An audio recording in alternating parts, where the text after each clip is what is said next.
여러분들 샴쌍둥이라는 말을 들어보셨습니까? 이게 결합 쌍둥이라고 여러분들도 아실 거예요. 이 쌍둥이인데 신체 일부가 붙어서 태어난 기형 쌍둥이를 샴쌍둥이라고 합니다.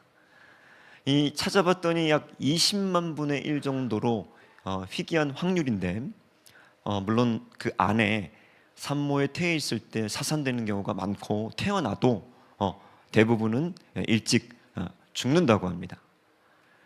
이 샴쌍둥이들 여러분들 그 사진에서 한번 보신 적이 있으신지 모르실 텐데 머리가 붙어 있다든지 또 몸이 붙어 있다든지 이런 신체 일부가 붙어 있는데 미국의 유명한 이 샴쌍둥이 자매가 있습니다.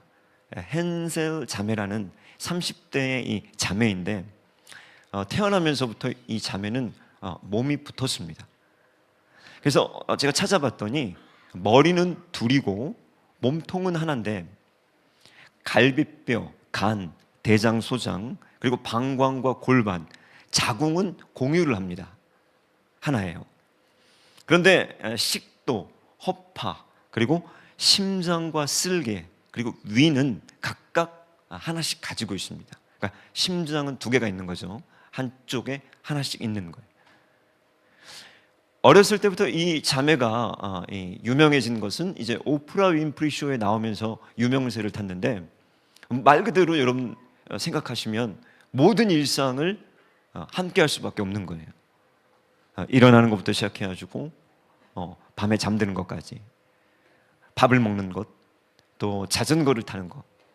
한 사람이 원치 않아도 또 만약에 한 사람이 타면 타야 됩니다.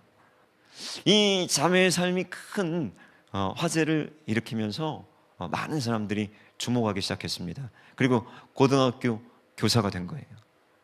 그것도 참 보는데 여러 가지 의문이 들더라고요.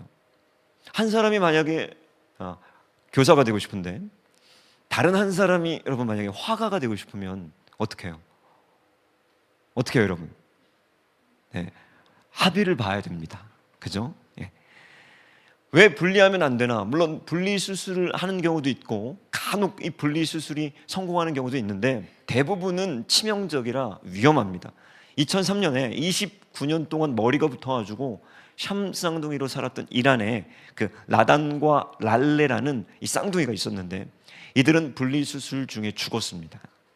그러니까 이 헨셀 자매도 분리수술을 너무 하고 싶었는데 의사가 못한 거예요. 왜냐하면 이건 위험합니다. 거의 죽을 겁니다. 이 온라인 커뮤니티에 여러 이슈들이 있더라고요. 만약에 이 결혼을 하려고 하는데 한 명이 좋아하는데 다른 한 명이 싫어하면 어떡하느냐. 만약에 한 명이 죽으면 지금 심장이 2개인데 다른 사람은 죽는 건가? 궁금하죠? 또 이런 질문들도 있는데, 한 명이 범죄를 저질렀어요. 예를 들면 살인을 했습니다. 그럼 이 반대쪽, 지금 머리가 두 개인데 감옥에 가야 됩니까? 아침부터 복잡한 거 묻지 말까요, 여러분? 네. 저는 오늘 이 설교가 굉장히 지금 이 샴쌍둥이 얘기를 제가 왜 하냐면, 제가 오늘 말하고자 하는 말을 정확하게 지금 보여주고 있기 때문이에요. 둘이 하나입니다, 여러분. 태어나면서 죽음까지 하나예요. 비밀도 없고 모든 운명을 공유할 수밖에 없는 거예요. 운명이에요, 운명. 내가 가고 싶은 곳, 내가 가기 싫은 곳, 내가 먹기 싫은 것, 내가 하고 싶지 않은 것, 모든 것을 같이 한 가지를 할 수밖에 없는 운명. 하나 될 수밖에 없는 운명. 저는 오늘 여러분들과 구원에 대한 아주 중요한 본질적인 문제를 다루려고 하는데, 그 구원이 뭔가, 여러분? 구원은 하나님과 하나 되는 겁니다. 요한복음 10장 30절 보시면 예수님이 제자들에게 뭐라고 하시는가? 나와 아버지는 하나이라 하신대. 예수님은 특별히 요한복음에 보면 예수님은 하나님과 본인이 하나라는 얘기를 많이 하셨어요. 근데 여러분들이 아셔야 되는 게, 이것 때문에 예수님이 죽었습니다. 이게 예수님의 죄의 목이었어요. 예수님은 정확하게 이 말 때문에 죽었습니다. 살해당했어요. 왜?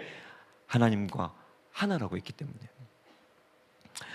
오늘 이게 얼마나 이 종교 지도자들에게 충격이었냐면, 이들이 참을 수 없었던 게 뭐냐면, 하나님과 예수님이 하나라는 이 불경건한 말 때문이었던 거예요. 근데 오늘 이 본문의 스데반이 여러분 죽을 때 거의 예수님의 죽음과 흡사합니다. 그는 거의 예수님과 동일한 죄목으로 죽어나는데, 성경은 여러분 구원이 뭐냐 이렇게 얘기하면 하나님과 하나 된 상태를 구원이라고 얘기하는 거예요. 자, 여러분 구원 받았습니까? 이게 뭐냐면 하나님과 지금 내가 하나가 되어 있는가, 이걸 봐야 되는 거예요. 자, 에베소서 2장 14절 우리 16절 우리 세 절 말씀을 같이 한번 읽어보겠습니다. 같이 읽습니다. 그는 우리의 돌로 하나를 만드사 원수된 것 곧 중간에 막힌 담을 자기 육체로 허시고 법조문으로 된 계명의 율법을 폐하셨으니, 이는 이 둘로 자기 안에서 한 새 사람을 지어 화평하게 하시고, 또 십자가로 이 둘을 한 몸으로 하나님과 화목하게 하려 하심이라. 자, 구원이라는 게 뭐냐면, 우리가 율법 아래에서 사단의 불순종의 영에 이끌려서 붙들렸던 우리들을 하나님이 건지셔서 하나님과 하나 되게 하는 게 구원이라는 거예요. 그러니까 내가 지금 구원받은 상태다라고 하면 하나님과 하나 된 상태입니다. 자, 이 하나님과 하나 된 상태를 깨는 게 뭐냐? 죄예요. 그러니까 하나님과 하나 된 상태에서는 죄가 못 들어오는 거예요. 그러니까 여러분이 하나님과 하나 된 상태, 그게 구원받은 상태인데, 그 상태라면 여러분들은 죄 가운데 거하지는 않습니다. 그런데 여러분들이 여전히 죄 가운데 거하고 있다면 하나님과 하나가 되지 않은 거예요. 지금 구원받지 않은 상태라는 거예요. 여전히 율법의 진노 가운데 그 사단의 불순종의 영에 여러분들이 붙들려 있는 친구예요. 여러분들이 지금 누구랑 하나 되어 있는지를 오늘 이 예배 시간에 점검하셔야 됩니다. 신앙은, 구원은 모두 하나 됩니다. 여러분 요한복음 7장 제가 21절 읽어드립니다. 아버지요, 아버지께서 내 안에, 내가 아버지 안에 있는 것 같이, 예수님의 기도죠. 저들도 다 하나가 되어 우리 안에 있게 하사 세상으로 아버지께서 나를 보내신 것을 믿게 하옵소서. 여러분이 요한복음 이 17장을 보시면 예수님이 이제 바로 겟세마네에서 잡히시기 직전의 기도를 여기 기록하고 있는데, 그 기도가 하나됨이에요. 계속 예수님이 지금 무슨 얘기를 하고 계시냐면, 아버지와 내가 하나였던 것처럼 저들도, 이제 예수를 믿는 우리들도 나중에 하나님 앞에 돌아오게 될 우리까지도 중보를 하시면서 다 하나가 되게 하여 주시옵소서. 구원은 하나됨이고, 신앙이라는 건 뭐냐면 하나님과 하나 됐다는 거예요.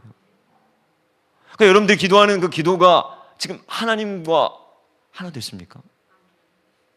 여러분들의 마음이 이신전심이라고 하죠. 그 샴 쌍둥이처럼 내가 원치 않아도 주님이 원하시는 곳에 가고, 내가 하고 싶지 않아도 주님이 하고 싶은 것을 하고, 그리고 마지막에는 그 운명도 주님과 같이 하는 것, 그게 믿음이고 신앙이라는 거예요. 제가 어느 날 기도하는데 마음이 좀 어렵더라고요.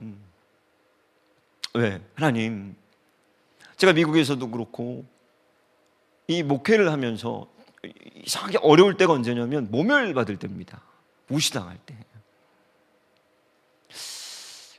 그때 마음이 어려워가지고 하나님, 저도 막 화를 내고 싶고 막 못 참겠고.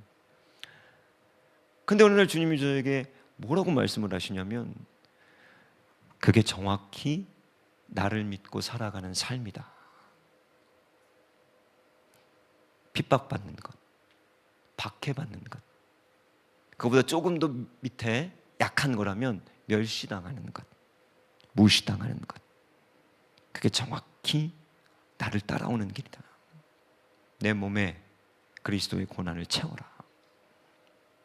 여러분이 죄로 인한 거 말고요, 죄로 인해 멸시받는 거 말고요, 여러분들이 의를 위해서 박해를 받고 멸시받고 있다면 그게 지금 우리 주님과 쌍둥이가 되었다는 거예요.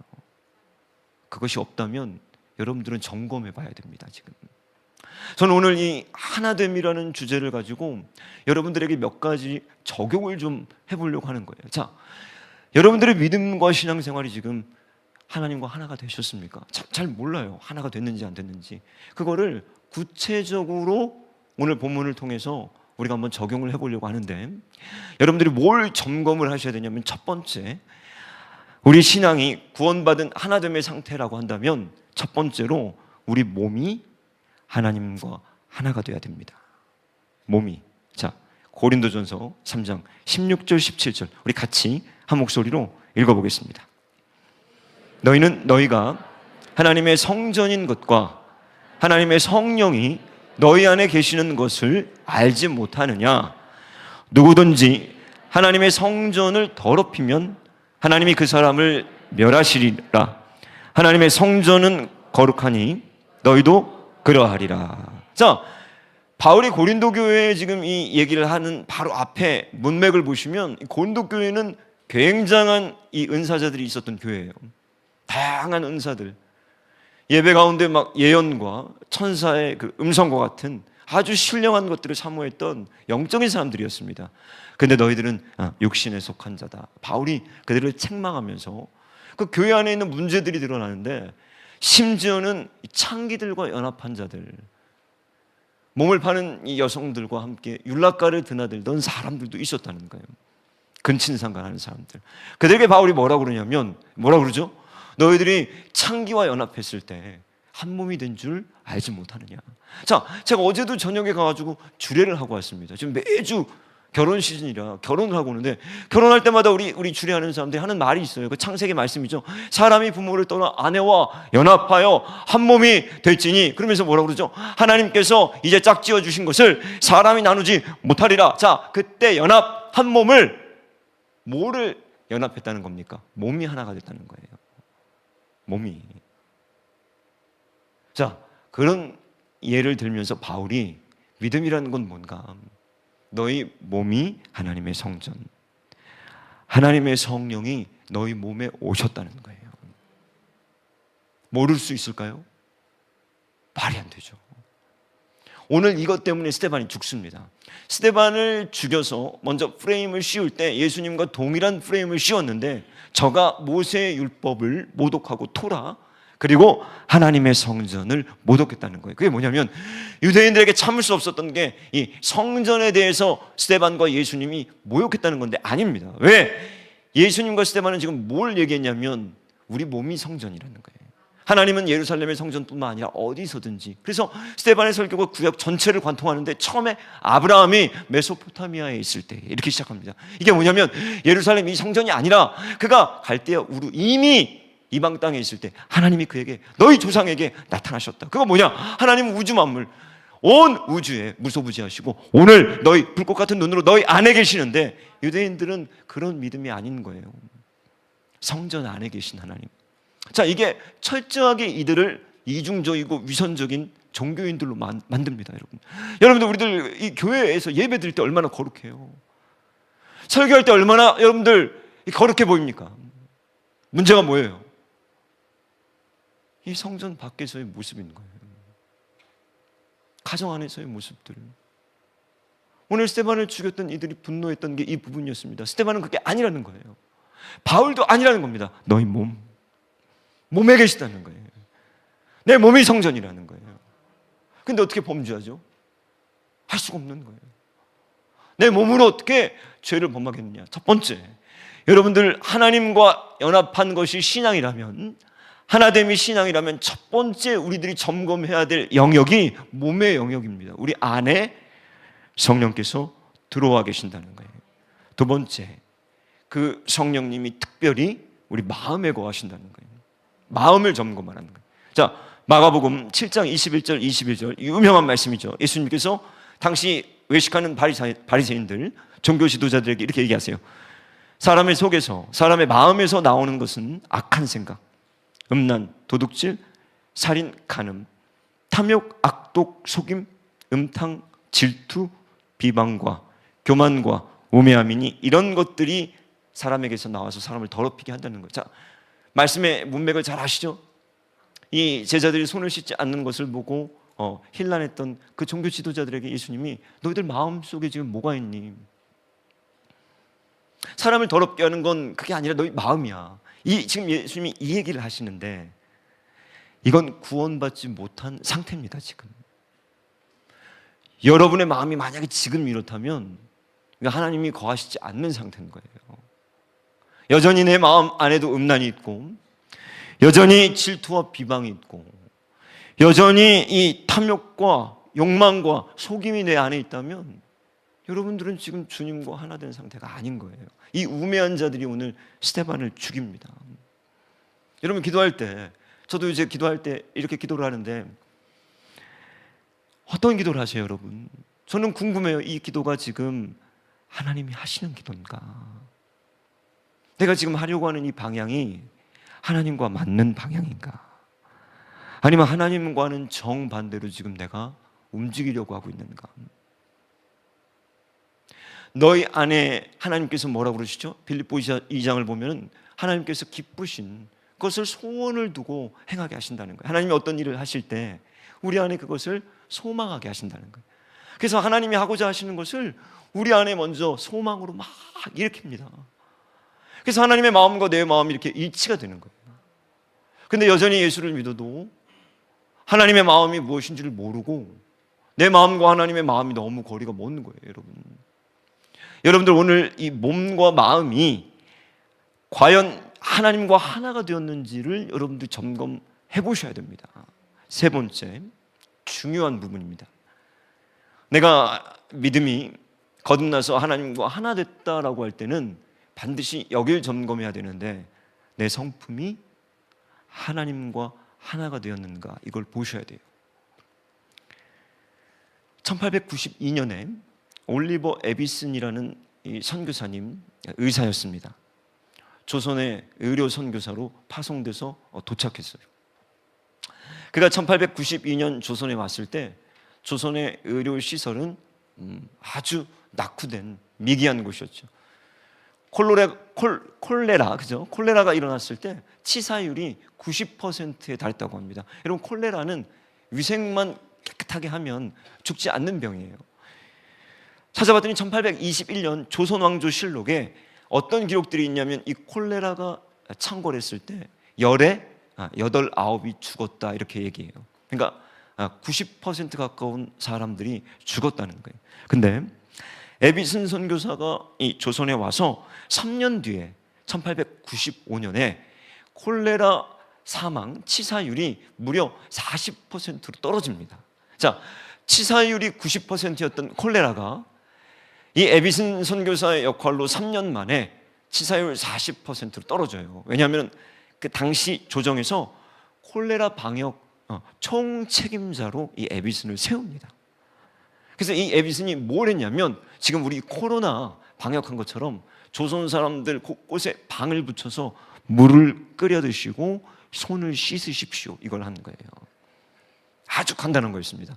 물은 꼭, 음식은 끓여서 먹고 용기들을 깨끗이 삶고 손을 씻어야 됩니다. 저희도 코로나 때처럼. 여러분, 당시 조선 사람들이 지금 우리가 생각했을 때는 너무나도 당연한 것으로 들려졌던 이 얘기가 그들에게는 너무나도 생소했던 게 콜레라는 쥐 귀신으로부터 온다고 믿고 있었어요. 그래서 제사를 드리고 그 쥐 귀신을 잡아서 우상을 섬겼던 조선 땅에서 손을 씻어야 됩니다. 이게 조선을 살렸습니다. 그때 1932년 기독 신보에서 이 에비슨 선교사에 대해서 얘기한 그 기사가 있어요. 제가 읽어드릴게요. 기독 신보에서 뭐라고 당시 5월 4일에 이렇게 기사를 올렸냐면, 그 에비슨 선교사들 그들 안에 하나님의 사랑이 있음이니 첫째로 그들에게 이 사랑이 있기에 자기 생명을 돌아보지 않고 이곳까지 왔으며, 만일 필요하다고 생각되는 일이면 하나님의 자녀들을 도와주는 일을 위해 생명까지 바칠 각오가 되어 있다. 조선 사람들이 지금 선교사들을 본 그 느낌을 기록한 거예요.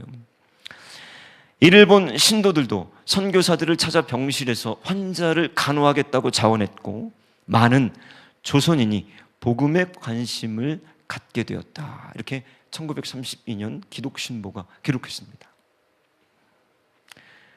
이들이 성품으로 말을 했다는 거예요. 여러분, 사람은 지나가고 난 다음에 말이 남지 않습니다. 그 사람이 나에게 어떻게 했는지 성품이 남는데요. 이들이 그리스도의 복음을 가지고 와서 무엇으로? 성품으로 그 메시지를 녹여내는 거예요. 우리 모두는 이 땅을 떠나고 난 다음에 우리의 성품이 무엇을 얘기했는지 그거를 보게 될 겁니다. 우리가 구원받은 하나님의 백성, 하나님과 지금 여러분들이 예수님과 하나가 되었다고 한다면 응당 하나님과 예수님 닮은 성품이 나와야 돼요. 넷째, 그 성품을 닮은 사람들은 하나님과 한 가지 뜻을 갖게 됩니다. 뜻. 뭐죠? 뜻. 1890년, 아까 그 에비슨 선교사보다 2년 전, 제가 몇 주 전에도 얘기했습니다. 25살의 나이로 역시 의사의 신분으로 조선에 왔던 로제타 홀이라는 여선교사가 있었습니다. 그 로제타 홀 선교사님이 역시 의료 선교사로 조선에 와 있던 제임스 홀 선교사를 만나서 결혼해요. 1890년. 이 두 청년이 결혼해서 여러분 1년 5개월 만에 남편을 잃습니다. 조선에서. 왜? 청일전쟁 이후에 몰려들었던 많은 병든 자들, 부상병들, 감염자들을 돌보다가 남편이 과로사예요. 그때 로제타 홀 선교사가 막 첫째 아들을 낳고 둘째 딸을 임신하고 있었을 때였습니다. 임신 5개월째였어요. 남편을 잃어요. 그리고 둘째를 낳습니다. 딸이었어요. 에디스. 그 에디스가 23일 만에 이질로 사망합니다. 딸도 죽어요. 이분이 너무 감사한 게 일기를 많이 썼어요.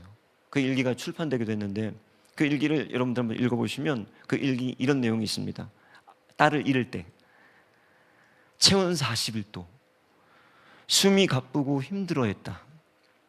에디스를 팔에 안고 낮잠 재울 때처럼 흔들어 주었다. 얼굴은 평화스러워졌고 호흡의 간격도 길어졌다. 크게 뜬 눈으로 엄마를 보면서 이 작은 영혼은 떠나갔다. 오후 8시 40분 에디슨은 세상에서 태어나게 해주신 하나님 품으로 돌아갔다. 그리고 얼마 뒤에 그 딸을 잃은 어머니가 또 일기장에 그 슬픔을, 남편을 잃은 그 슬픔들을 이렇게 기록해 놓는데 어느 날은 이렇게 기록했어요.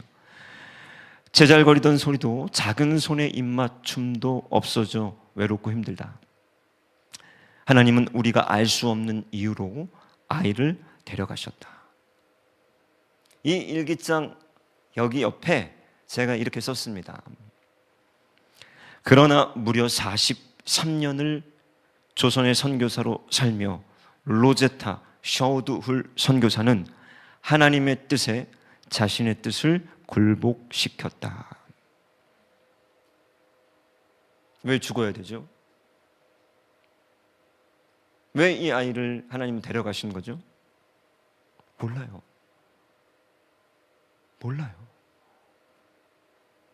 저는 그러면서 수도 없이 많은 하나님을 향한 반항들을 듣습니다. 하나님을 향한 도전과 도발도 듣습니다. 하나님이 왜 내게 이렇게 해주셨는지 모르겠다는 원망과 불평들을 많이 듣습니다. 왜 그럴까요? 하나님과 뜻이 하나가 되지 않았기 때문인 거예요. 내 생각은 너희 생각과 다르고 내 길은 너희 길과 달라서 하늘이 땅과 같이 다른 것 같이 너희가 알지 못하는 내 뜻.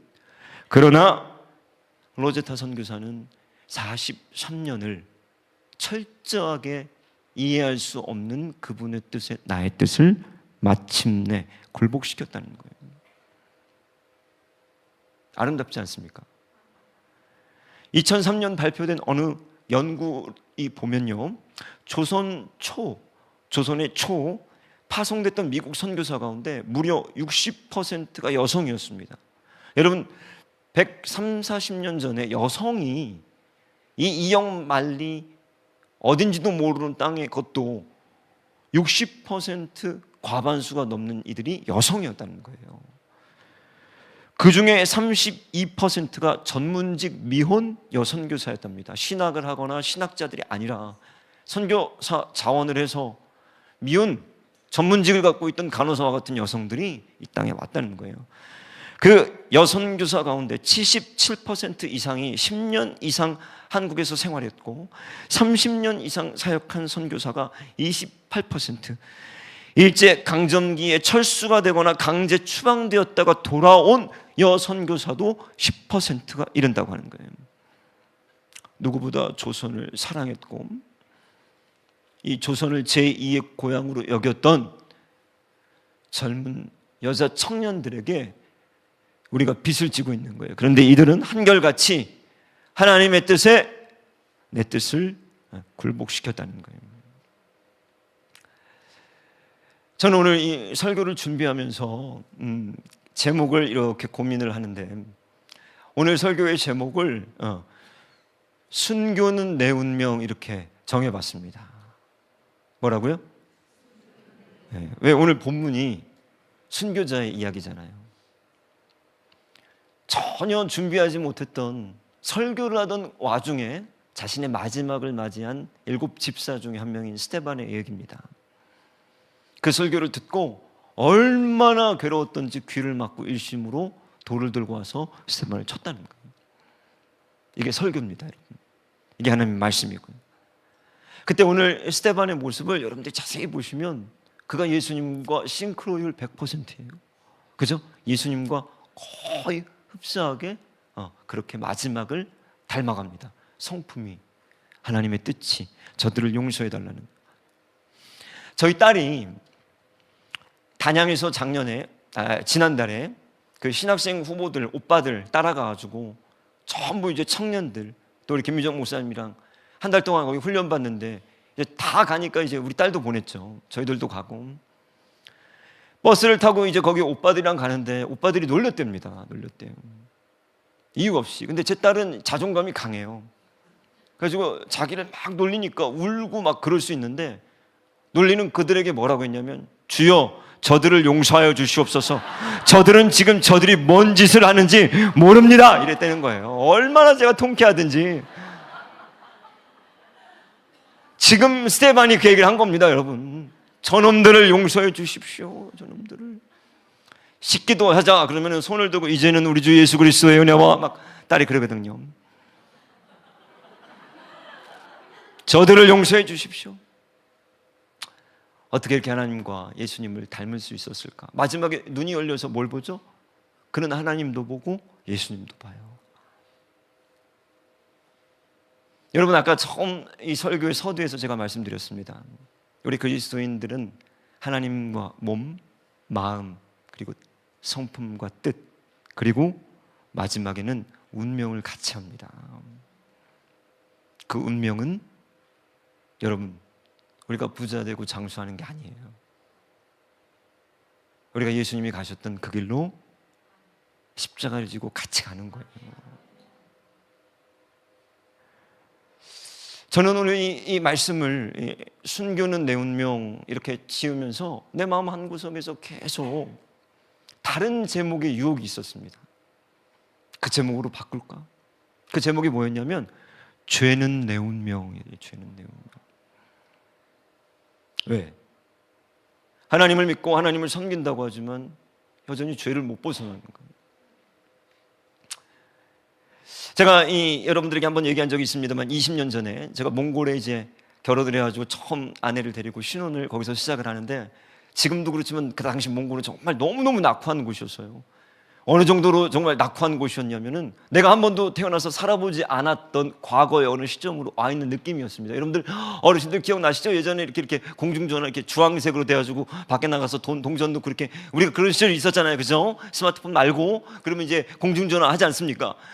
그거를 공중전화를 2000년에 지금 25년 전이죠. 그거를 어떤 사람이 길거리에 들고 나와가지고 사람들한테 돈을 받으면 사람들이 동전 몇 개를 내고 그 사람 전화기를 빌려서 전화하는 그 시절이었습니다.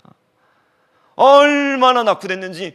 거기 자동차들 막 버스들이 다니는데 버스들이 너무 재밌어요.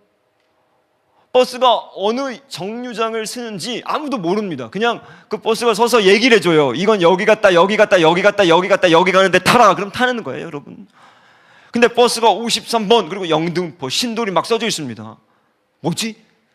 차가 없어서 우리나라에서 버린 차들을 전부 수입해가지고 영등포 차 달리고 있고 청담동 달리고 있고 신도림 달리고 있고, 웃기지도 않아요, 이게 나라가. 텔레비가 있습니까? 뭐 스마트폰이 당시에 있나요? 근데 어느 날 이 선교사들이 뭘 빌려줬는데 DVD 한국 그 영화입니다. 얼마나 한국에 대한 그 향수가 목말라 있는데 한국 영화를 보라는 거예요. 그래서 제가, 우리 아내는 안 본대. 저만 방에서 보다가 엉엉엉엉 울었어요. 그날 막 삶도 힘든데 막 한국 영화가 막 나에게 주는 막 위로, 한국말도 들리고 막. 그 영화가 뭐였냐면 전도연 씨 그리고 황정민 씨가 주연했던 너는 내 운명이라는 영화입니다. 너는 내 운명. 얼마나 울었는지 몰라요. 근데 이 영화를 제가 보고 찾아봤더니 이 영화가 여러분 글쎄 실화입니다. 실화. 실제 인물을 감독이 만나서 배경으로 쓰여진 작품이에요.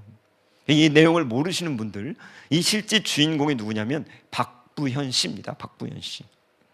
이 내용이 뭔 내용이냐면 39살의 이 농촌의 노총각이 결혼도 하지 못하고 농사를 짓는 가난하고 결혼할 가능성이 전혀 없어 보이는 그에게 어느 날 굉장히 나이가 어린 젊은 아주 아리따운 여성이 나타나요. 한눈에 반해버리죠. 그 순박함에 이 여성이 같이 살기 시작합니다. 그걸 결혼해요. 어느 날 이 여성이 자기 과거를 들려주는데 결혼한 적도 있고 아이도 있어요. 근데 남편은 이 너무나도 지고순하게 이 아내를 사랑합니다. 그 과거를 전혀 개의치 않고 정말 어떻게 이렇게 사랑할 수 있을까? 그런데 어느 날 이 아내가 집을 나가요. 왜 나갔는가? 에이즈가 걸렸습니다. 남편에게 혹시라도 이 아내가 에이즈에 감염됐다라는 사실을 알고, 이게 당시 이제 신문에도 나왔는데 이 아내를 찾습니다. 그리고 그 아내를 어디서 만나냐면 윤락가에서 만나는 거예요. 윤락 행위를 하고 있던 그 아내 데리고 옵니다. 그런데 당시 위반법, 이 에이즈 위반법에 걸려서 아내가 어떻게 되죠? 감옥에 가게 돼요. 그리고 이 영화의 한 장면이 나오죠. 이제 그 여자를, 아내를 면회 가가지고 그 환풍기를 뜯어내면서 손을 잡고 사랑하다고 막 소리를 지르는데, 실제 주인공이 뭐라고 인터뷰를 했냐면 자신의 집에서 감옥까지 왕복 4시간을 매일 오토바이로 가서 면회했다는 거예요. 이렇게 얘기합니다. 오토바이를 타고 집에서 교도소까지 가려면 왕복 4시간 남짓 걸렸습니다. 국도로 오토바이를 타고 달리면 사고 위험이 높았지만 전 전혀 겁나지 않았습니다. 왜? 아내 얼굴을 볼 수 있다는 기쁨, 아내 목소리를 들을 수 있다는 즐거움이 컸으니까요.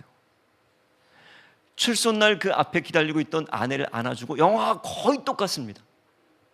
지고지순한 그 사랑을 다시 이어가고 결혼을 하는데 어느 날 아내가 집을 나가요. 그리고 폭풍이 치고 번개가 치는 어느 날 밤에 경찰이 와서 그 아내가 죽었다고 얘기해줍니다. 그리고 이분이 그 인터뷰하면서 이제 다시 나와가지고 그 죽은 아내의 납골 당에서 울고 있는 모습들을 보는데 이게 너는 내 운명인 거예요. 운명처럼 이 자신의 아내를 사랑한 남편의 이야기. 뭐가 생각나죠?